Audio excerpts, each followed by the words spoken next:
안녕하세요 여러분. PM짱 건강짱 최희정입니다.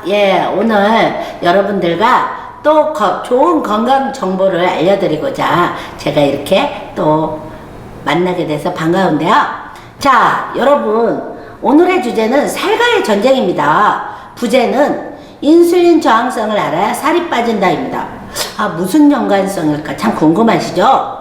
많은 사람들이 비만으로 고민하고 계시죠? 오늘은 그 원인을 자세히 알아보면서 어떻게 해결할 수 있는지 함께 알아보도록 하겠습니다. 첫 번째로 우리가 살이 찌게 되는 중요한 원인 중 하나는 과다한 칼로리 섭취입니다. 현대사회에서는 다양한 고칼로리 음식과 음료가 주위에 널려 있습니다. 뿐만 아니라 식사 중간중간에 먹는 간식, 그리고 무심코 먹는 그러한 식품들이 많은데요. 이러한 습관으로 인해 몸은 필요 이상의 에너지를 얻어 지방으로 저장하고 체중이 점차적으로 증가하게 됩니다. 두 번째로 부족한 신체 활동 역시 비만의 원인 중 하나입니다. 현대사회에서 편의성과 편안함을 추구하여 운동 부족한 생활 방식이 늘어나고 있습니다. 장시간 앉아있거나 활동량이 부족하다면 체내 에너지 소모가 충분하지 않아 지방 축적과 체중 증가를 초래할 수 있는데요. 세 번째로는 유전적 요소도 비만 발생에 영향을 줍니다. 가족 구성원 중에 비만 문제를 겪은 사람들이 많다면 유전적 요소 때문일 가능성이 높습니다. 유전자 변형은 대사 속도와 지방 저장 등 신체 기능에 영향을 줄 수 있으며 이는 체중 관리에 어려움을 초래할 수 있습니다. 네 번째로 스트레스와 감정 상태 역시 비만과 관련된 요소입니다. 스트레스 상황에서 우리 몸은 스트레스 호르몬이 코르티솔, 정확히 발음할게요. 코르티솔 분비를 증가시키고 이로 인해 식욕 조절 기능이 변하여 과식 등 건강하지 않은 식습관으로 연결이 됩니다.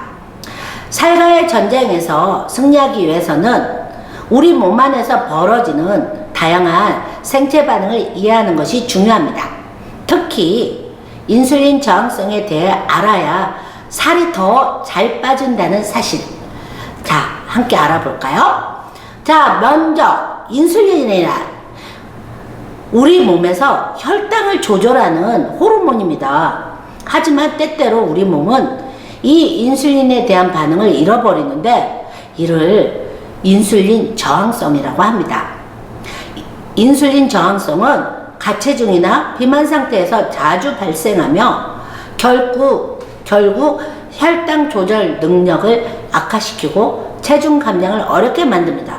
왜냐하면 인슐린 저항성 상태에서는 췌장이 과도하게 인슐린을 분비하게 되고 이 과도한 인슐린은 지방 저장을 증가시키기 때문입니다. 그렇다면 어떻게 해야 이 살과의 전쟁에서 승리할 수 있을까요? 그 답은 바로 식사와 운동 패턴의 변화입니다. 식사에 있어서 가장 중요한 것은 가공 음식과 설탕 섭취를 줄이고 신선한 과일과 채소, 단백질 및 건강한 지방 섭취를 늘리는 것입니다. 특히 저탄수화물 식단은 인슐린 수치를 안정화시키며 체중 감량에 도움을 줍니다. 운동 면에서는 규칙적인 유산소와 근력 운동 모두 중요합니다.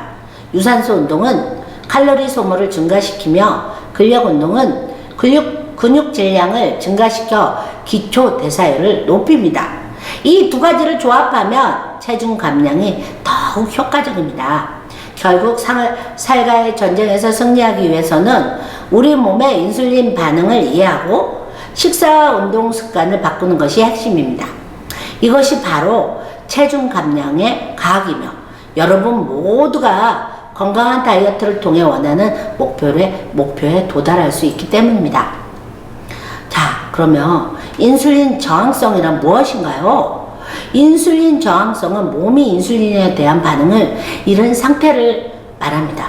인슐린은 우리 몸의 췌장에 분비되는 호르몬으로 혈중의 혈당, 한마디로 포도당을 세포로 이동시켜 에너지로 사용하거나 저장하는 역할을 합니다. 정상적인 상황에서는 혈중의 포도당 수치가 높아지면, 예를 들어 식사 후 췌장은 인슐린을 분비하여 혈당 수치를 정상 범위로 유지합니다. 그러나 인슐린 저항성이 있는 경우 세포들이 인슐린의 효과에 반응하지 않아 필요한 만큼의 포도당을 흡수하지 못하게 됩니다.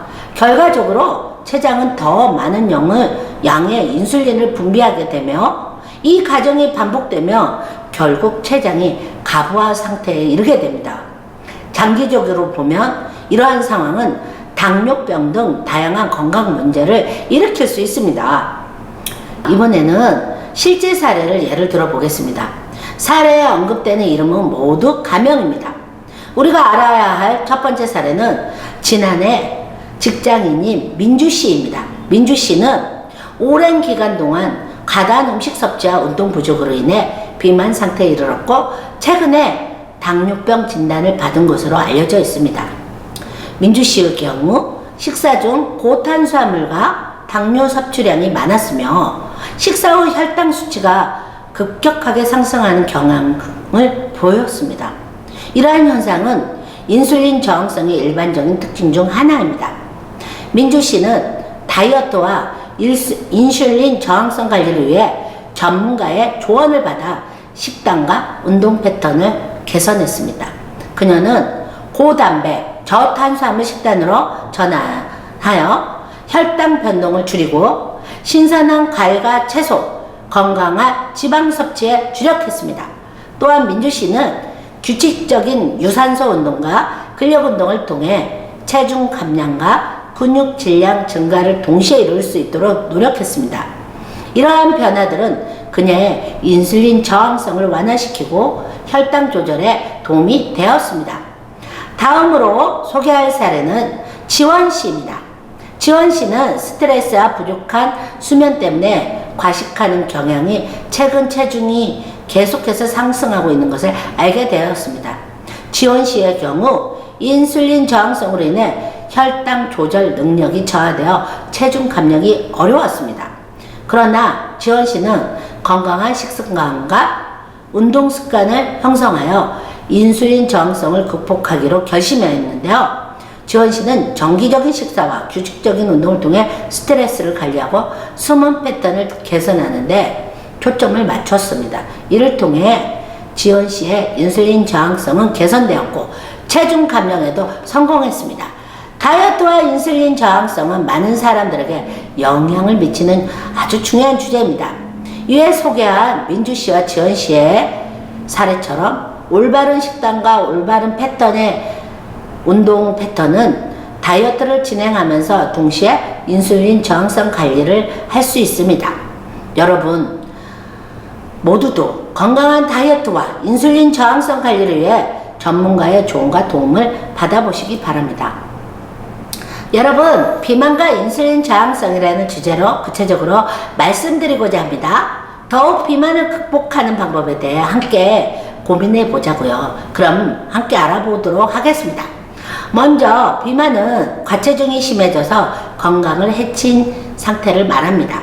비만은 당뇨병, 심장질환 등 다양한 질병의 원인이 될 수 있습니다. 특히 오늘 다루려는 주제인 인슐린 저항성과 아주 밀접한 관련이 있습니다. 인슐린 저항성은 우리 몸의 세포가 인슐린의 작용에 반응하지 않게 되는 상태를 말하는데요. 이로 인해 혈중의 글루코스가 세포 내로 제대로 들어가지 못하고 결국 혈당 수치가 상승하게 됩니다.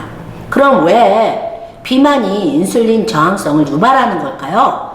그 원인 중 하나는 지방세포입니다. 비만 상태에서 지방세포는 평소보다 많은 양의 호르몬과 염증 물질을 과다하게 분비합니다. 이들 물질들 중 일부가 인슐린 신호를 방해하여 인슐린 작용에 문제를 일으키게 되는데요. 그래서 비만과 인슐린 저항성을 극복하기 위해서는 무엇보다도 첫째로 체중 감소가 필요합니다. 꾸준한 운동과 균형 잡힌 식사를 통해 체중 감소를 추구하면서 지방세포에서 나오는 염증 반응을 줄일 수 있습니다. 두 번째로 고품질의 영양소 섭취도 중요합니다. 가공된 음식, 단초 음료 등 현대사회에서 쉽게 접할 수 있는 음식들 대신에 전체 곡류, 천연 프로바이오틱스를 함유한 발효식품, 신선한 과일과 채소 등을 섭취하면 인슐린 민감도를 개선할 수 있습니다. 세 번째로 꾸준한 운동이 필요합니다. 운동은 세포의 인슐린 민감도를 높여주고 혈당 수치를 안정시키며 체중 감소에도 도움을 줍니다. 따라서 일상생활에서 운동을 습관하는 것은 아주 중요하겠죠? 이외에도 과도한 스트레스는 스트레스 호르몬의 분비를 증가시키고 이는 인슐린 민감성을 낮출 수 있습니다. 충분한 휴식은 신체 대사를 안정시키고 스트레스를 줄이는 것이 인슐린 민감성을 유지하는 데 아주 중요합니다. 그렇다면 비만 탈출과 인슐린 저항성 개선에 위해 어떤 운동을 해야 할까요? 첫 번째로 꾸준한 유산소 운동이 필요합니다. 심장 박동수를 적당히 높여주며 길게 지속되는 유산소 운동은 체중 감소에 도움을 줄 뿐만 아니라 세포의 인슐린 민감도를 높여주어 혈당 관리에도 크게 기여합니다. 두 번째로 근력 운동 역시 중요합니다. 근력 운동은 근육량 증가와 함께 기초 대사율 향상에 도움을 주므로 체중 관리에 좋습니다. 세 번째로 하루 일과 중 활동량을 증가시키는 것이 좋습니다.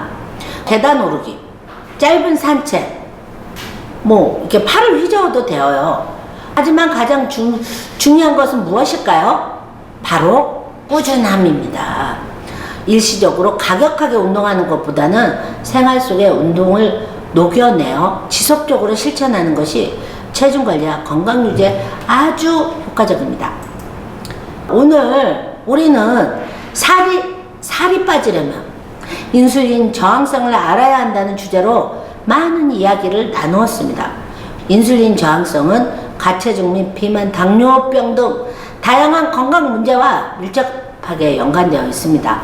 그래서 체중 감소를 원한다면 우선적으로 인슐린 저항성을 개선하는 것이 아주 중요하겠죠?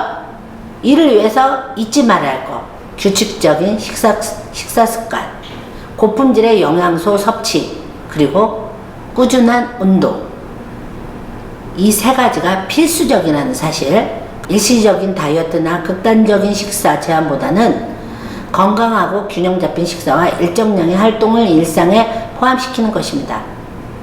마지막으로 모든 변화는 시간이 필요합니다. 지금 당장 크게 변화하는 것보다 작은 변화를 오랫동안 유지하는 것이 더 중요합니다.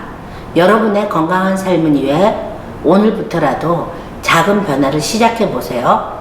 오늘 영상 시청해 주셔서 감사드리며 더 많은 정보를 원하시면 구독과